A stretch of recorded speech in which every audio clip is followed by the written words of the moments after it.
ვაგრძელებთ ძალიან საინტერესო თემით. მოკლედ ესე იგი დუელში არ უწევთ არავის, მაგრამ კიდევ ერთხელ აი ამ საექსპოზიციო ნიმუშებით გვინდა ვაჩვენოთ ჩვენს მაყურებელს რა შეგვიძლია ქართველებს. და შეგვიძლია ნამდვილად ბევრი რამ, იმიტომ რომ რეალურად წარმოება, იარაღის წარმოება ეს საუკუნეებს ითვლის საქართველოში და აქედან გამომდინარე ძალიან მნიშვნელოვანია რომ ვისაუბროთ წარსულზე იმისთვის რომ დავგეგმოთ მომავალი და კიდევ ერთხელ აი ჩვენი გადაცემის, ბიზნეს გადაცემის თავარი მიზანი ზუსტად მდგომარეობს იმაში რომ ხელით შეუწყოთ ყველა იმ წამოწყებას რომელიც ეთნომიმართულების განვითარებას ეხება. მე მინდა დიდი პატივისცემით მივესალმო ბატონ დავით ნასარიძეს, რომელიც გახლავთ ეთნოგიდი, თამადა ქართული იარაღის მუზეუმის დამფუძნებელი. მეცახელად ჩოხა. დიახ. მოგესალმებით. ძალიან დიდი მადლობა თქვენ. მოგესალმებით. და მადლობა უპირველეს ყოვლისა აი ამ სამოსისთვის, რომელსაც ხართ წარმოდგენილი და როგორც ვიცი, ამ სამოსის გარეშე არ გადიხართ სახლიდან. ეს ძალიან მაგარია. მადლობა ასევე იმისთვის, რომ აი პოპულარიზაციას, პრომოუშენს უკეთებთ აი ასეთი ტიპის ჩვენს ისტორიას. რაც ახლა ჩვენთან მაგიდაზე არის წარმოდგენილი და ასე. მოდი, აი დავიწყოთ საუბარი ბატონ დავით. უპირველეს ყოვლისა, აი იარაღის მუზეუმი. მე თან მეჭირება ეს, იმიტომ რომ ყויה გამოცვლილი ახალ. ასე რომ უსაფრთხო არის. ძველი დამბაჩა, რომელი საუკუნის არის? ეს არის მე-18 საუკუნის. მე-18 საუკუნის დამბაჩა, ქართული წარმოების. კი, საქართველოს. ეს არ არის გერმანული, არც რუსეთის იმპერიის, არ არის. სერიოზული განსხვავება გვაქვს, რასაც ყვებით ზუსტად მუზეუმში. კი ბატონო. აი მოდი გვიანბეთ ამ მუზეუმის შესახებ და მისია, მიზანი. დიახ, მოკლედ მუზეუმს აქვს თავისი დატვირთვა, ანუ როგორი განსხვავება ჩემს მუზეუმსა და საერთოდ მუზეუმებს შორის. ეს მუზეუმი არის კონტაქტური, ინტერაქტიული, ანუ სკოლებისთვის და ტურისტებისთვის მიმდინარეობს თამაში, ანუ კითხვებს სვამ, ხელში იღებენ იარაღს და მერე ბოლოს ყველაფერი თავდება ფოტოსესიით. ანუ დაწყებული აკვნიდან ჩიჭილაკით დაუშვათ უღელი, მეუღლე, ყველა ის ნივთი, რაც დამახასიათებელი იყო საქართველოსთვის, წარმოდგენილია მუზეუმში, გამოფენილია, ძირითადად იარაღი და ეთნოგრაფია ნამდვილია, აი აბჯრები, ვინაიდან არ შემოგჩა ხოლმე, ძირითადად არის ასლები. დანარჩენი ყველა იარაღი არის ნამდვილი, წარმოდგენილი, შევაგროვე მშალხიძე, შევიძინე, გამოვფინე. ანუ ესეთი კონტაქტური მუზეუმები მე იტალიაში ვნახე პირველად 94 წელს და ევროპაში მიღებული პრაქტიკაა. და როდესაც მე ტურიზმის თანამშრომელი ვარ, ანუ გიდი ვარ, ეთნოგიდი, როდესაც მე ჩაუღრმავდი ამ სფეროს და ვაპირებდი ბრძოლების დადგმას, ანუ უცხოეთში მიღებული პრაქტიკა ტურისტების მოსაზიდად სამხედრო ისტორიული ბრძოლის თარიღთან დაკავშირებით რაიმე ბრძოლის აღდგენა. ეს ძალიან რთული აღმოჩნდა ეს 7 წლის წინათ, იმიტომ რომ მაშინ კანონი არ არსებობდა ლულიდან სატენი იარაღებზე, ამიტომ უფრო ადვილი აღმოჩნდა მუზეუმის დაარსება. და მუზეუმის შექმნა.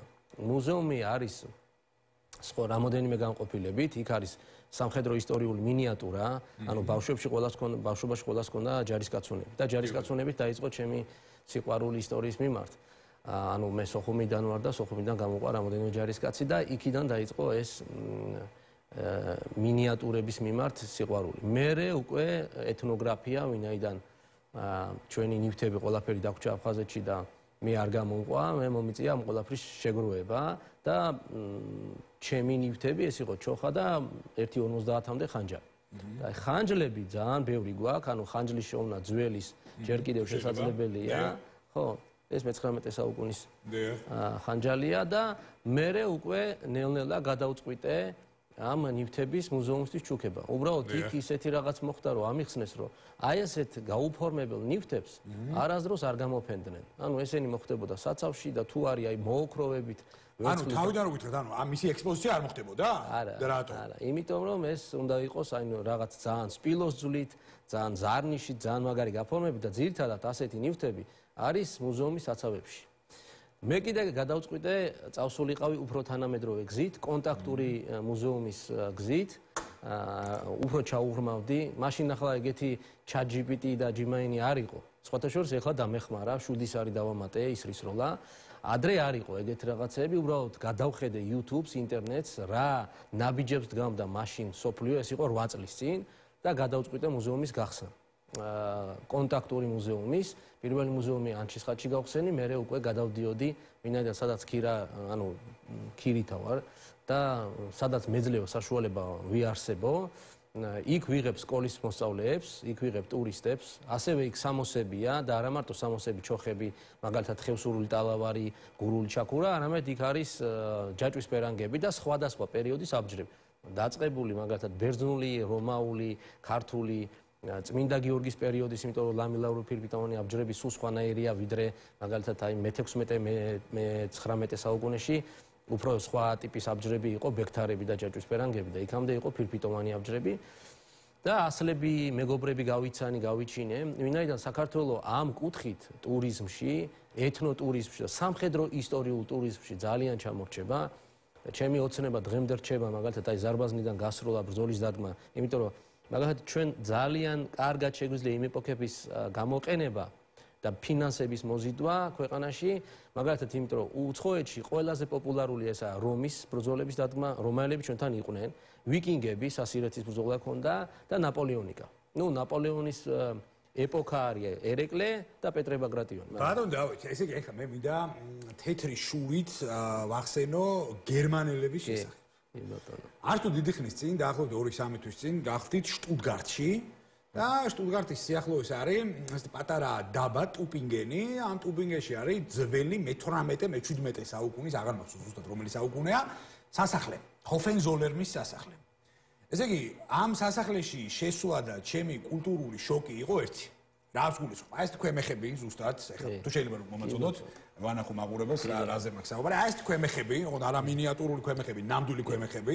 ხდებოდა ამ ქვემეხებიდან გასვლა, დადგმა, ზუსტად აღდგენა იმ ძველი წარსულის და პლუს ამას სამხედრო მუზეუმმა აი მართლა კულტურულ შოკში ჩაამაგდო, იმიტომ რომ გერმანიის იარაღის წარმოება ვიცით ყველამ, რეალურად იქ იყო ძველი ქვემეხები, ძველი დამბაჩები, ძველი შაშხანები და ასე აბჯრები და ასე შემდეგ და თეთრი შურით შემშვიდა. ეხლა მე მინდა პირდაპირ თქვა, რომ არავიზე ნაკლები ისტორია მეტი არა, ისტორია ჩვენ არა გვაქვს. აქედან გამომდინარე, თუ გერმანელებმა მოახერხეს ეს ყველაფერი და მე ვიკითხე იქ. მე არ ჩავსულა იქ როგორც ტურისტი, მე ჩავედი როგორც ბიზნეს სუბიექტი იქ და ზუსტად ბიზნეს კითხვები დავსვი. იქ და უპირველეს ყოვლისა, აი ეს ჰოფენზოლერნის სასახლე რამდენიმე მსხვილ კომპანიას ყავს პირდაპირ დოტაციაზე აყვანილი. რატო? იმიტომ რომ ისინი ურთქილდებიან ისტორიას. ეხლა ძალიან ბევრი გვიყურებს და ამაში, ამ ყველაფერში ხედავს წარსულს, შეიძლება ცრემლების მოსდის, მაგრამ კომერციას სამწუხაროდ ვერ ხედავს. მაგრამ კიდევ ერთხელ კომერციას არ მინდა ხეს გერმანული კომპანიები დავასახელო რეკლამაში რო არ ჩაგვიტოვოს, მაგრამ რა ვიცი, საქართველოს GDP-ის ხელა ბრუნვების მქონე კომპანიებისთვის თუ ამ შემთხვევაში კომერცია მეასეხარისხოვანია და ისინი წარსულს ისე ურთქილდებიან, რომ პირდაპირ დოტაციაზე შეუძლიათ მთელი ციხესიმაგრე აიყვანონ, ხო? ეხლა რა ვიცი, მე მგონი რაღაცებზე დაფიქრება გვიღირს. ეხლა მე მინდა დაგისვათ კითხვა აი ამ პატარა ემოცია ნარევი წინა სიტყვაობიდან გამომდინარე. რამდენად ინტერესდება ქართული ბიზნესი და რამდენად არის დაინტერესებული თუნდაც სახელმწიფო მარტო ბიზნესს დავანებოთ თავი, იმიტომ რომ თქვენ ახსენეთ ეთნოტურიზმი, რომელიც ფაქტიურად დღეს ქვეყანაში არ გვაქვს. დიახ. არის გამოწყებები, არის ინიციატივები, გადასარევი ილუსტრაცია ბრძანდები თქვენ, მაგრამ ეხლა თქვენ თუ ხელშეწყობა არ გქონდათ.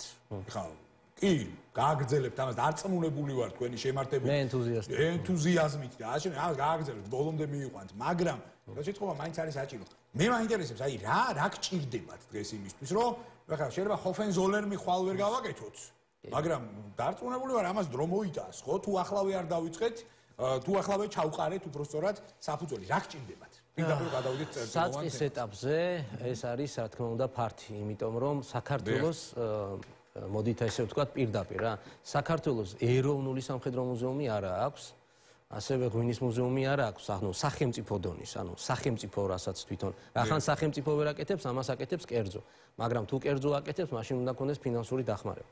ანუ საქართველოში არის უამრავი ციხესიმაგრე და თუ მაგალითად ჩვენ თითო რეგიონში, თითო ციხესიმაგრეს გავარესტავრირებთ იმ დონეზე და გადავცემთ მართვის უფლებით იმ დონეზე, რომ იქ მინიმუმ 3 დღიანი ფესტივალი წელიწადში ერთხელ ჩატარდეს, ეს უახლოეს ერთ წელიწადში ვიძახი 500 მილიონ ლარს შემოიტანს, იმიტომ რომ ამ ტიპის ტურიზმზე ჩამოდის ოჯახებით ხალხი, ჩამოდის ეთნოფოლკ ჯგუფები, ეთნომუსიკეთ ვინც არის და ვინც ბრძოლებს დგამს და ის ხალხი ვინც არის ეთნოტურიზმში დაინტერესებული. ეს ვინ არის? ეს არის ხალხი, ვინც კერავს სამოსებს, ვინც ჭედავს.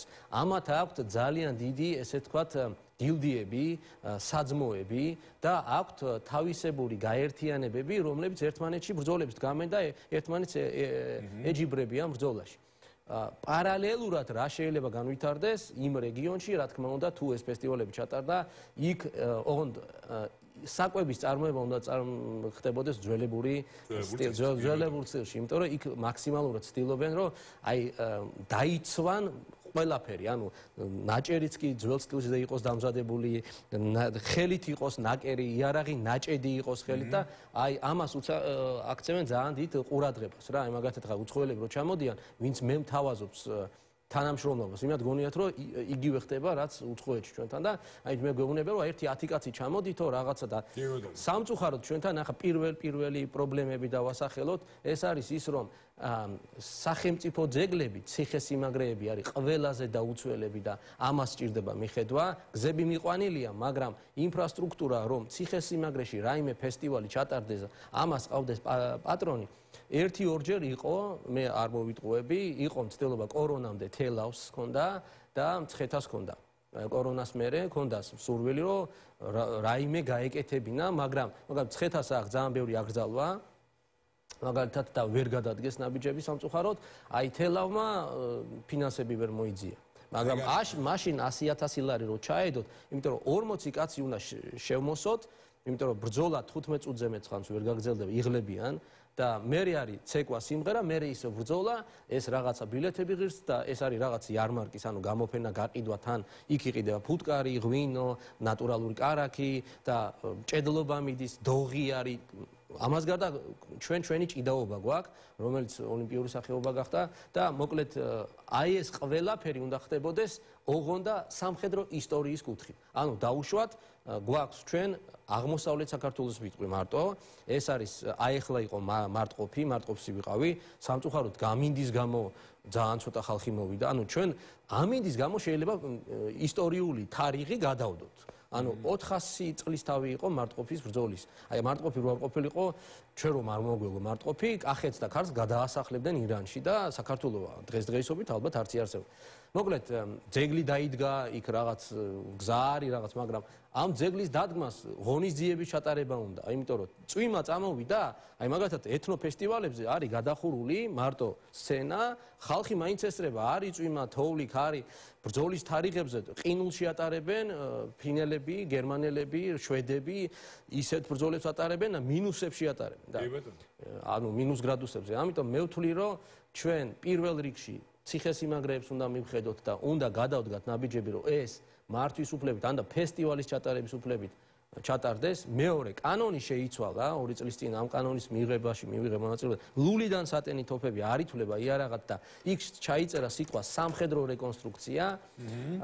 მეორე და მესამეს ვიტყვი, აუცილებელია ბავშვების განათლებაში სკოლის საგანმანათლებლო სისტემის გადახედვა, იმიტომ რომ აი ჩემთან ახლა მუზეუმში ბავშვები რომ მოდიან, ხო?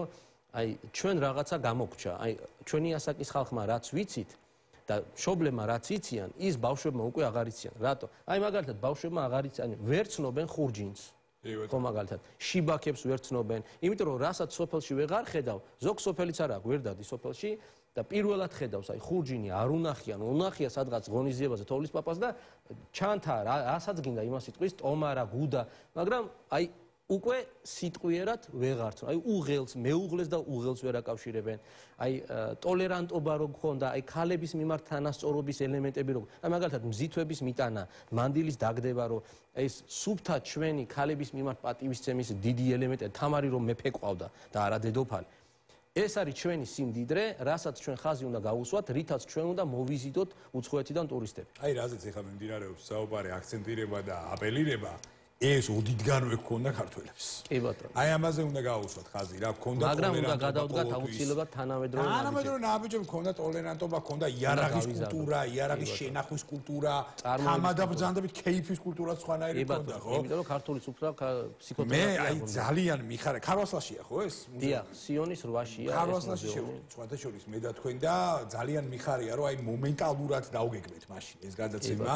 ძალიან მიხარია რომ დღევანდელი დღე შედგა და რატომ მიხარია? იმიტომ რომ ჩვენი გადაცემის მთავარი მიზანი ზუსტად არის საზოგადოებაში ბიზნესში ცნობიერების ამაღლება, რომ ჩვენსაც გაუფრთხილდეს. ბიზნესი უნდა დაინტერესდეს, იმიტომ რომ აი მაგალითად ჯაჭვის პერანგის შექმნა, ანუ ერთი თვე უნდა და ის ახალგაზრდები ვინც ქმნიან, ხო?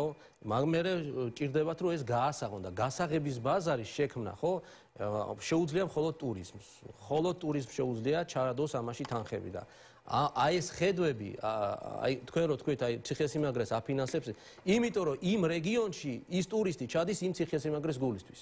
ის არ ჩავა მაგალითად ლიმონადის ქარხნის გულისთვის მარტო, ხო? ლიმონადის ქარხანა ერთ-ერთი ატრაქცია იქნება, როგორ ასხამენ ლიმონადს, მაგრამ ლიმონადის ქარხანა ფულშოულობს, იმან უნდა ჩადოს იმ რეგიონში, მაგალითად ნატახტარში, მაგალითად აი მარტყოფი მარავდა დიდგორი კწანისი, აქეთა აღმოსავლეთ საქართველოს დასავლეთ საქართველოში არის ძალიან ბევრი ბრძოლის თარიღები, რომლებიც ჩვენ შეგვიძლია წინ წამოვწიოთ, უფრო ცნობადი გავხადოთ, ოღონდ ჩვენც უნდა გადავდგათ თანამედროვე ნაბიჯები. ჩვენ გვაქვს ქართული საბრძოლო ხელოვნება, მაგრამ ჩვენთან ძირითადად აი ცეკვა, ან მაგალითად ფარიკაობა იდგმება როგორ, ხო? აი ჩოხებში და ხევსურულ ტალღավորებში ერთმანეთს ერკინება ქართველი. თუ ბრძოლის დადგმა ჩვენ უნდა გამოვსახოთ მოწინააღმდეგე, ჩვენ უნდა შევისწავლოთ მოწინააღმდეგე როგორ ბრძოლობდა, რა იარაღი ქონდა მას და იმ სტილზე უნდა ვეუბნოთ, იმიტომ რომ აქ გამოდის რომ ქართველი ქართველს კლავს. ეს არ არის სწორი და ეს უნდა დავაფიქსირო, რომ არ არის ეს სწორი, რომ ქართულ ცეკვაში ქართველი ეფარიკავება მხოლოდ ქართველს და გამოდის რომ ის მარტო ქართველს კლავს და ბრძოლის დადგმისას პრობლემა, აი მაგათი რა პრობლემა ქონდა, რომ ბიჭებს არ უნდათ მოწინააღმდეგის ფორმის ჩაცმა. ანუ მაგალითად ლეკის, თურქის, სპარსელის ფორმის ჩაცმა, ეს ცოტა მენტალური შეგნების პრობლემებიც არის, იმიტომ რომ თუ ფესტივალის დადგმა, რაღაც თანამედროვე ნაბიჯებია, თუ ეს ფინანსებს იზიდავს, თუ ამაში ხელფასებს გადაუხდიან, ცოტა თანამედროვე მიდგომები უნდა ქონდეს. იმიტომ რომ ჩვენ უნდა გავბედოთ, იმიტომ რომ ჩვენ ქონდა ძალიან სერიოზული ისტორია, უწყვეტი ისტორია გვაქვს, აი როგორც ღვინის წარმოების უწყვეტი ისტორია გვაქვს, ისევე გვაქვს იარაღის გამოყენების, იარაღის წარმოების, იარაღის შეცვლის, აი მაგალითად აი სერიოზული ამჩატება აქვს ამ დამბაჩას. ევროპაში ესეთი მჩატე დამბაჩები არ აქვს. აი ჩვენ თითის დამცავი არ აქვს, იმიტომ რომ წონის დაგდება. ჩვენ თოფებზე მაგალითად ხიშტებს არ ვაკეთებთ არაზროს, იმიტომ რომ ხო, იმიტომ გვაქვს ხანჯლები, ხო, აი ეს არის წონის დაგდება. უკბილოები ჯარში არ მიდიოდნენ, იმიტომ რომ სწრაფად უნდა მოგეხია და გაგესროლა. ამას აქვს ძალიან დიდი მნიშვნელობა, გვაქვს უნიკალური იარაღი, აი მაგალითად ეს სუფთა ქართული იარაღი, ამას სათითები და გაჯიები.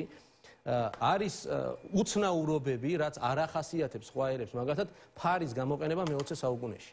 აი, როდესაც საქართველოს რესპუბლიკა ეომება საბჭოთა კავშირს, ანუ მოხალისეები, ესე ვთქვათ, დაფიქსირებულები არიან ჯაჭვის პერანგებში და ფარებში. როდესაც უკვე არსებობს ბრონე მატარებლები, თვითმფრინავები, ეს ხო ძალიან ეკლექტიკური ისტორიული დადგმისთვისაც ფილმებს აღარ ვიგებთ. აი ნიკა ხომასურიძე ხო როდესაც რამე ჭირდება ხო მე მოხარული ვარ ყოველთვის ვეხმარები ჯაჭვებით რაღაცები მაგრამ ძალიან ცოტა ფილმს ვიღებ და ბავშვები რომ მოდიან მუზეუმში ყველა ხმალი კატანაა ყველა ნაჯახი ვიკინგურია ან არა ჩვენი იარაღი და ჩვენი მეზობლების იარაღი არაფრით არ ჩამორჩება ისტორიულად ამიტომ ამას უნდა მივაწვეთ მადლობა თქვენ ბატონო დავით საინტერესო საუბრისთვის ჩვენ კიდევ შევხვდებით აუცილებლად ჩვენ ადგილზეც გესტუმრებით შემდეგ სტუდიებში შეგვიძლია ეს თემები კიდევ ერთხელ განვავითაროთ და მადლობა წარმატებებით თქვენ და მადლობა იმ საქმისთვის რასაც თქვენ ახორციელებთ